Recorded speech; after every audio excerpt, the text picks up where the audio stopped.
नमस्कार, आप देख रहे हैं राजस्थान लाइव और मैं हूं आपके साथ श्रुति श्रीवास्तव। शुरुआत राजधानी जयपुर से बड़ी खबर के साथ करते बताते चले कि एसी में ब्लास्ट हो गया है।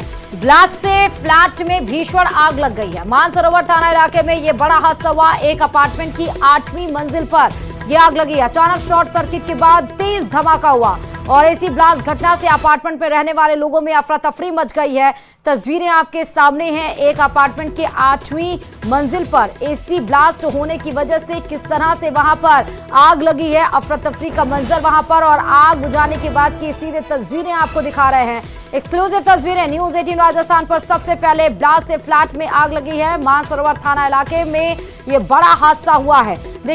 ज्यादा और जानकारी के साथ संवाददाता विष्णु खबर पर जुड़े हुए हैं। विष्णु, एसी ब्लास्ट के बाद शॉर्ट सर्किट और उसके बाद भीषण आग, क्या जानकारी? देखिए, बिल्कुल मानसरोवर थाना इलाके में न्यू पत्रकार कॉलोनी है और वहीं पर महिमा एलेंजा नाम से बहुमंजिला की इमारत है और उसी इमारत की करीब 8वीं 9वीं मंजिल पर यह फ्लैट था और बताया जा रहा है कि आज दोपहर को इस फ्लैट में भीषण धमाके के साथ में एसी में ब्लास्ट हुआ और उसके बाद वहां पर आग लगी। लेकिन गनीमत यही रही कि घटना के वक्त में वहां पे लोग मौजूद नहीं थे। ऐसे में कोई जान की जो है हानि नहीं हुई। लेकिन हाँ, फ्लैट में आग की वजह से सारा सामान जो है वो जलकर राख हो गया। लेकिन जब एसी में तेज ब्लास्ट के साथ जब धमाका हुआ तो उस धमाके की आवाज को सुन करके जो वहां आसपास के फ्लैटों में मौजूद लोग भी भूकंप या अफरा तफरी का माहौल हुआ।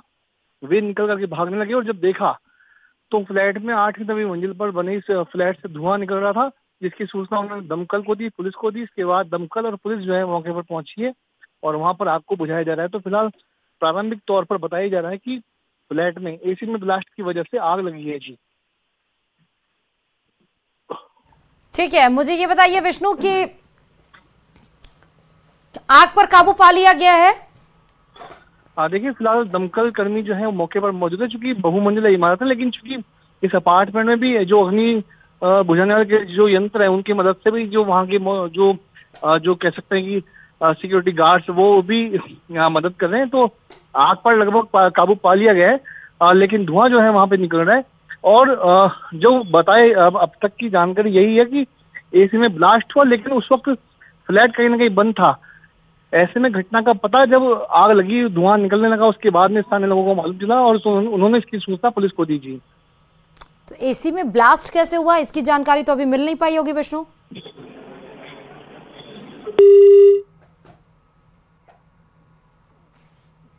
चलिए विष्णु, बहुत शुक्रिया तमाम जानकारी देने के लिए। खबर पे न्यूज 18 राजस्थान पर एक्सक्लूसिव तस्वीरें आप उस अपार्टमेंट की देख रहे हैं, मानसरोवर अपार्टमेंट की, जहां पर ये एसी ब्लास्ट की वजह से ये भीषण आग लगी। फिलहाल जब ये ब्लास्ट हुआ था इश्यू, जिस वजह से शॉर्ट सर्किट हुआ और उसके बाद आग लगी उस फ्लैट में, क्योंकि वो फ्लैट बंद था। लेकिन जब धुएं का गुबार बाहर आने लगा तब लोगों को सूचना लगी और उसके बाद से आग पर फिलहाल काबू पा लिया गया है। दमकल कर्मी अभी भी मौके पे मौजूद हैं क्योंकि अभी भी धुआं उठता हुआ फ्लैट से नजर आ रहा है। मानसरोवर थाना इलाके में एसी ब्लास्ट की वजह से एक अपार्टमेंट की 8वीं मंजिल पर आग की ये सीधे तस्वीरें। इस बीच झुंझुनू से भी बड़ी खबर है। 14 लाख रुपए की लूट का ये पूरा मामला आपको बता दें, जहां पुलिस ने मामले का पर्दाफाश कर दिया है। परिवादी ही निकला लूट की कहानी का मास्टरमाइंड। जयपुर के हिंगोनिया निवासी 2 युवकों से लूटपाट की यहां पर घटना घटित हुई थी। घटना से पहले ही 12 लाख रुपए ठिकाने लगाया गया था। घटना के वक्त स्कूटी की डिग्गी में सिर्फ 2 लाख रुपए थे। 2 लाख रुपए देकर ही किराए पर 2 लुटेरे लिए थे और कार्यवाहक एसपी ने मामले का खुलासा किया। वाहिद और उसका एक सहयोगी गिरफ्तार कर लिया गया है। एक अभी फरार है। बिसाऊ महनसर रोड पर यह लूट की वारदात हुई थी। ज्यादा जानकारी के साथ संवाददाता कृष्ण इस खबर पर जुड़े हुए हैं। कृष्ण, परिवादी ही लुटेरा निकला?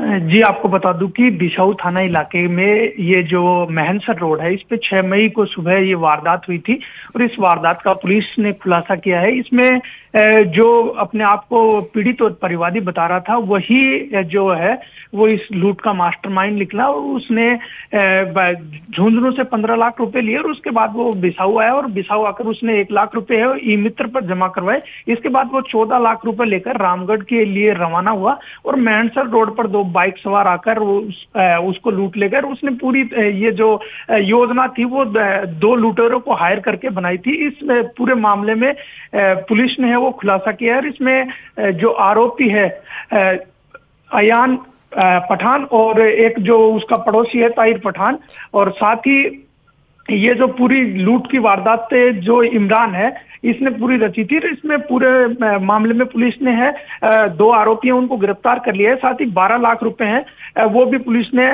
इनसे हैं वो बरामद किए हैं और पुलिस पूछताछ कर रही है। साथ ही एक विशेष टीम बनाई गई है जो तीसरे आरोपी है उसकी तलाश में जुटी हुई है। जी ठीक है कृष्ण, बहुत शुक्रिया तमाम जानकारी देने के लिए खबर पे। श्री गंगानगर से जहां गौवंश की मौत के बाद राजियासर थाना क्षेत्र के उदयपुर गोदरान गांव में तनाव के हालात बन गए। बताया जा रहा है कि कल खेत में घुसे गौवंश की एक पक्ष के पीटने पर मौत हो गई और जिसके बाद शव को ले जाते वक्त दूसरे पक्ष ने एम्बुलेंस पर हमला कर दिया। गौवंश की मौत के बाद दोनों पक्ष आमने सामने हो गए। उधर हालातों को देखते हुए मौके पर भारी तादाद में पुलिस तैनात कर दी गई।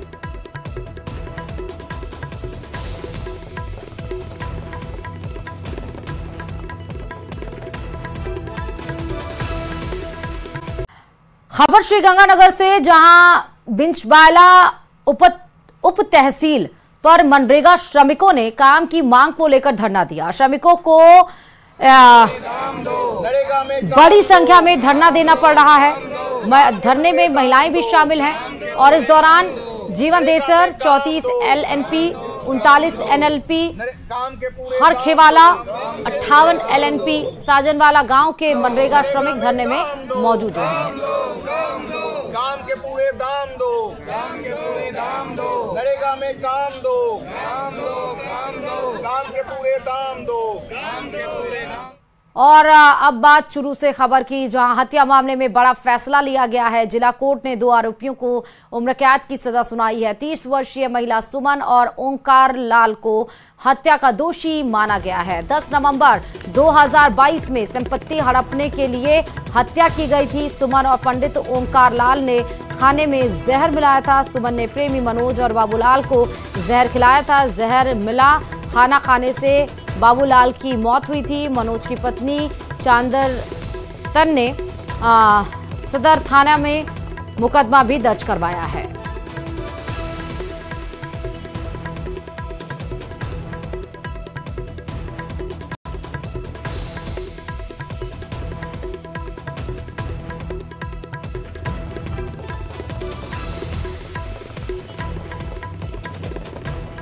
और ऑपरेशन सिंदूर और भारत पाकिस्तान के बीच तनाव के बीच राजस्थान क्रिकेट एसोसिएशन यानी RCA की बिल्डिंग से पाकिस्तानी क्रिकेटर खिलाड़ियों की तस्वीरें हटा दी गई हैं। RCA के मीटिंग एरिया में लगी पाकिस्तानी खिलाड़ी दानिश कनेरिया की फोटो को हटाकर स्टोर में रख दिया गया है। वहीं RCA के रेस्तरां में भी पाकिस्तानी कप्तान शोएब मलिक की भी तस्वीर को उसकी जगह से हटा दिया गया है। RCA के रेस्टोरेंट में खड़ा हूँ, वहाँ भी जो है खिलाड़ियों की तस्वीरें लगी हुई हैं और ये तस्वीर जो है जिसमें शोएब मलिक दिखाई दे रहे हैं, पाकिस्तानी क्रिकेटर हैं, पाकिस्तानी कप्तान हैं, जो शायद टॉस के वक्त का किसी मैच के टॉस के वक्त का ये पिक्चर है जो यहाँ से हटाया जा रहा है। इसको भी जो है यहाँ से जो है हटा रहे हैं। ये स्टाफ जो यहाँ जो रेस्टोरेंट का स्टाफ है वो उन्होंने ये तस्वीर हटाई है। इसके अलावा भी जो है दानिश कनेरिया की जो है आपने देखा कि दानिश कनेरिया की जो फोटोग्राफ है वो भी यहाँ से हटाया गया है और भी जो कई दूसरे जो फोटोग्राफ्स हैं वो यहाँ से हटाए जा रहे हैं और लगातार जो है RCA में जो है इस तरह की जो है फोटो हटाने की कार्रवाई लगातार चल रही है। कैमरामैन मान सिंह के साथ हितेंद्र शर्मा, न्यूज़ 18 राजस्थान। खबर जयपुर से है, जहां भारत पाक तनाव के बीच RCA में पाकिस्तान का विरोध किया गया। RCA से खिलाड़ियों की फोटो हटा दी गई। यह खबर हमने आपको बताई और आप बात कर लेते हैं कोटा से खबर की, जहां पर कोटा संदीप हत्याकांड में अपडेट ये है कि सहमति के बाद परिजन शव उठाने को राजी हो गए हैं। ऊर्जा मंत्री हीरालाल नागर ने कनवास में बैठक ली थी। सामाजिक संगठन, प्रशासन और परिजनों के साथ बातचीत हुई थी। विभिन्न मांगों पर सहमति बनी। परिजन शव उठाने को राजी हो गए हैं। परिजनों को नौकरी, मुआवजे, बच्चों को 12वीं तक निःशुल्क शिक्षा का आश्वासन दिया गया है। हर प्रकार की अनैतिक गतिविधि को सख्ती से रोकने का भी आदेश दिया गया और अनैतिक गतिविधियों के अड्डों पर कार्रवाई करने के निर्देश भी दिए गए। और देखा आपने कि देर रात अतीक अहमद के अवैध कब्जों पर बुलडोजर की कार्रवाई भी हुई थी और 36 घंटे का आश्वासन दिया गया था ऊर्जा मंत्री की तरफ से, लेकिन देर रात ही अतीक अहमद और उसके एक साथी को गिरफ्तार भी किया गया है।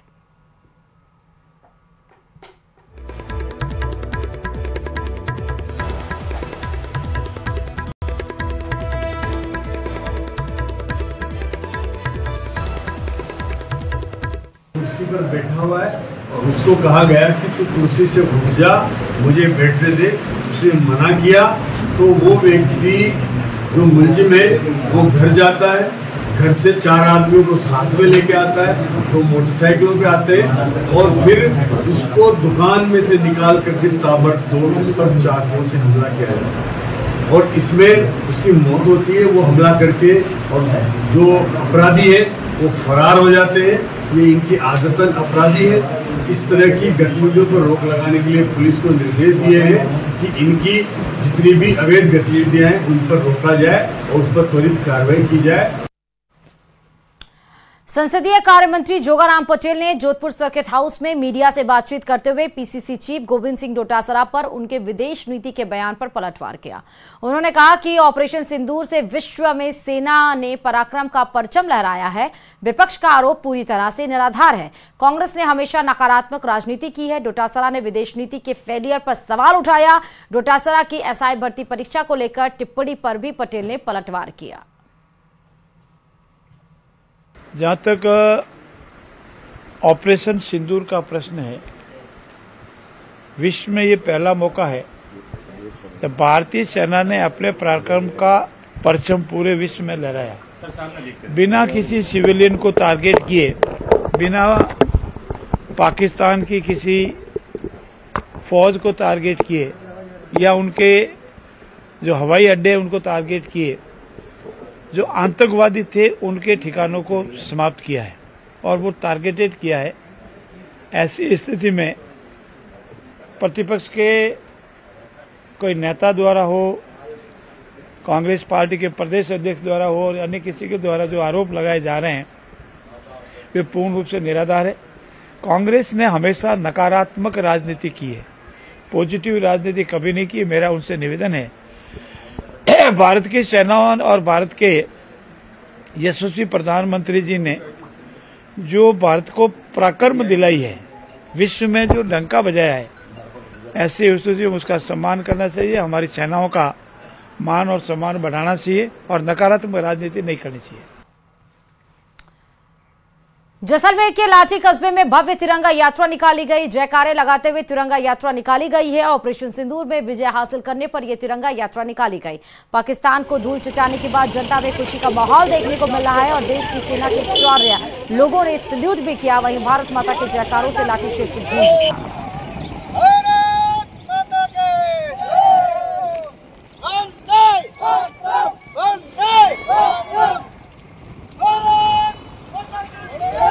भारत में जो आतंकी हमला हुआ था पहलगांव में, उसके जवाब में भारत ने जो ऑपरेशन सिंदूर किया है उसमें बहुत ही अच्छा हमें खुशी हुई है कि भारत ने पाकिस्तान को मुंह तोड़कर जवाब दिया है।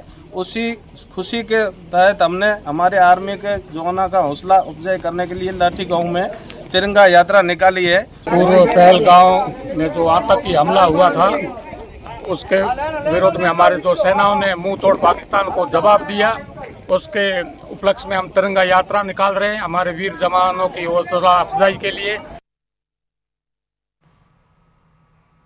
चूरू में ऑपरेशन सिंदूर को लेकर तिरंगा यात्रा निकाली गई है। भाजपा ने भारतीय सेना के पराक्रम और शौर्य के सम्मान में तिरंगा यात्रा निकाली है। बागला खेल मैदान से स्वामी गोपाल दास चौक तक तिरंगा यात्रा निकाली गई, जिसमें आम जन के अलावा पूर्व सैनिक, सामाजिक और सांस्कृतिक संगठनों के कार्यकर्ता शामिल हुए।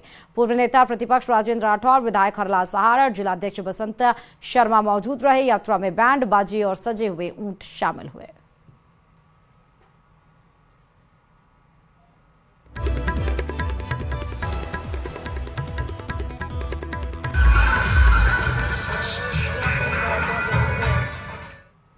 सरहदी जिले जैसलमेर में गर्मी का तांडव देखने को मिल रहा। हमारे संवाददाता सावलदान रत्नू ने सोनार दुर्ग के पास जायजा लिया है। जैसलमेर शहर में दोपहर के बाद सूर्यदेव आग किस तरह से बरसा रहे हैं, वहीं आंधी शुरू होने पर कुछ तापमान में गिरावट आई है। जैसलमेर में गर्मी को देखते हुए प्रशासन द्वारा व्यवस्था नहीं होने से आम लोग परेशान है। सड़कों पर सन्नाटा पसरा नजर आ रहा। जैसलमेर में पिछले कई दिनों से गर्मी का तांडव देखने को मिल रहा है। मैं इस वक्त खड़ा हूं जैसलमेर के सोनार दुर्ग के पास। मैं कैमरामैन से आग्रह करूंगा और दृश्य दिखाएंगे। जो सोनार दुर्ग के पास की जो सड़कें वो खाली खाली नज़र आ रही है और सन्नाटा पसरा नज़र आ रहा है। सुबह से ही सूर्यदेव की जो किरणें हैं वो ज़बरदस्त तेज़ है। उसको घरों में दुबक कर जो राहत गर्मी से राहत पाने के लिए जतन करते नजर। मैं जूस सेंटर के पास खड़ा हूँ। लोग लगातार यहाँ पहुँच रहे हैं। लोग यहाँ पेय पदार्थ पीकर लोग अपने गर्मी से राहत पाने का प्रयास करें। जो कई लोग जो गाड़ियाँ लेकर पहुँच रहे हैं वो अपनी गाड़ियों के अंदर ही बैठकर जूस पीकर राहत पा रहे हैं। पिछले कई दिनों से गर्मी का तांडव देखने को मिल रहा है और ग्रामीण क्षेत्रों में पानी को लेकर के हाहाकार मचाओ। कई लोग हमारे साथ मौजूद हैं, इनसे बात करने का प्रयास करते हैं। आखिर गर्मी कैसी, क्या सर जूस पीने आए हो, गर्मी को लेकर क्या कहोगे? जैसलमेर में गर्मी तो इतनी भयानक खतरनाक पड़ रही है कि ऐसा लग रहा है कि कोई आकाशीय पिंड आके गिर रहा है अपने जैसलमेर में। और इस गर्मी में जो कामकाज है ना वो तो पूरा ठप ही है। और जो जैसलमेर की भौगोलिक स्थिति और परिस्थिति को देखते हुए ये गर्मी मेरी एज के हिसाब से मैंने इतनी गर्मी नहीं देखी है।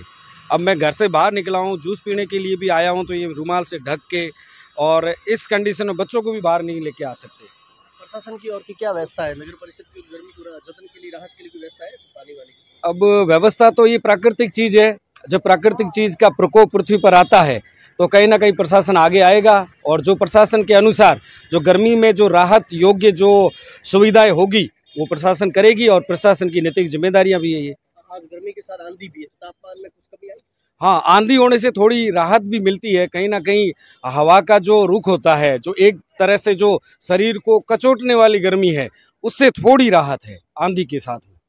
देखिए, मैं कैमरामैन से आग्रह करूंगा, दिखाइए जूस सेंटर पे हम खड़े, लोग बच्चे हैं, युवा है, बुजुर्ग है, जूस लेकर गर्मी से राहत पाने का जतन कर रहे हैं। लगातार जूस पीकर गर्मी से सामना करते नजर आ रहे हैं। मैं कैमरामैन से आग्रह करूंगा, देखिए यूथ है, बच्चा है, ये कैसी गर्मी भाई, क्या कहेगा? गर्मी जी केड़ी है? ठीक है, गर्मी घनी है, जूस पी रही हो? जी। देखिए, लोग हैं जो गर्मी से राहत पाते हुए जूस सेंटर पहुंचकर राहत पा रहे हैं। सावलदान रत्नू, न्यूज़ 18 राजस्थान, जैसलमेर। झुंझुनू में गर्मी के बड़े असर का प्रभाव अब सेहत पर दिखने लगा है। मौसम में आए बदलाव से राजकीय जिला बीडीके अस्पताल की ओपीडी में भीड़ दुगनी हो गई है और सबसे ज्यादा मरीज उल्टी, दस्त और बुखार के आ रहे हैं, जबकि बच्चों में खांसी और बुखार की शिकायत बढ़ी है। अस्पताल की ओपीडी 2500 के पार पहुंच गई है। बदलते मौसम से बच्चे सबसे ज्यादा चपेट में आ रहे हैं। आउटडोर में मरीजों की संख्या में इजाफा हुआ है।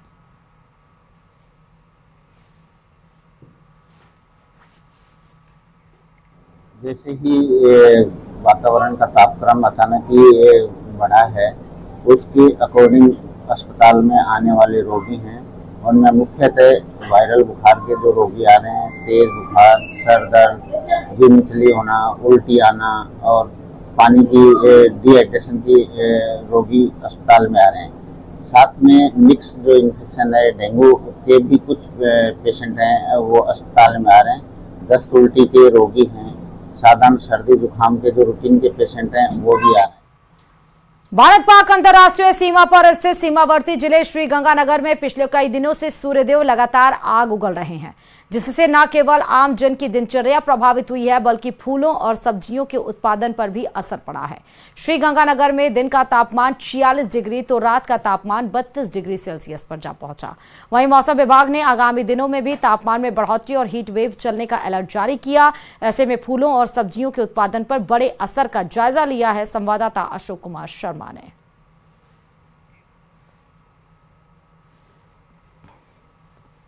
श्री गंगानगर में पिछले कुछ दिनों से सूर्यदेव लगातार आग उगल रहे हैं। पिछले कई दिनों से श्री गंगानगर में दिन का पारा 45 डिग्री से ज्यादा दर्ज किया जा रहा है। तो वहीं कल रविवार की बात करें तो रविवार को श्री गंगानगर में दिन का अधिकतम तापमान 46.2 डिग्री सेल्सियस दर्ज किया गया, जो लगातार 5वें दिन प्रदेश में सर्वाधिक रहा। न केवल दिन के समय बल्कि रात के समय भी पारा बहुत ज्यादा दर्ज किया जा रहा है। और मौसम विभाग के द्वारा जिस तरह से श्री गंगानगर जिले में दिन के समय हीट वेव का अलर्ट जारी किया है, तो वहीं रात के समय वार्म नाइट होने की भी संभावना जताई है, जिसकी वजह से रात के समय पारा लगभग 32 डिग्री सेल्सियस के आसपास जा पहुंचा है। तो निश्चित तौर पर इस समय श्री गंगानगर में न केवल दिन में बल्कि रात के समय भी श्री गंगानगर वासियों को भीषण गर्मी का सामना करना पड़ रहा है। इस गर्मी की वजह से जहां आम लोगों की दिनचर्या पूरी तरह से प्रभावित हुई है, तो वहीं सब्जी और फल और फूलों के जो कृषि है उस पर भी अच्छा खासा असर पड़ा है। अभी इस समय हम एक फुलवारी में ही मौजूद है, मैं आपको यहाँ की तस्वीरें दिखाएं तो आप ये देखिए, इस समय तेज भीषण गर्मी की वजह से जो फूलों की जो खेती है, फूलों के जो पौधे हैं उनकी बढ़वार पर अच्छा खासा असर देखा जा सकता है। अशोक शर्मा, न्यूज़ 18 श्री गंगानगर। चलिए इसी के साथ इस बुलेटिन में फिलहाल अभी के लिए इतना ही। देखते रहिए न्यूज़ 18।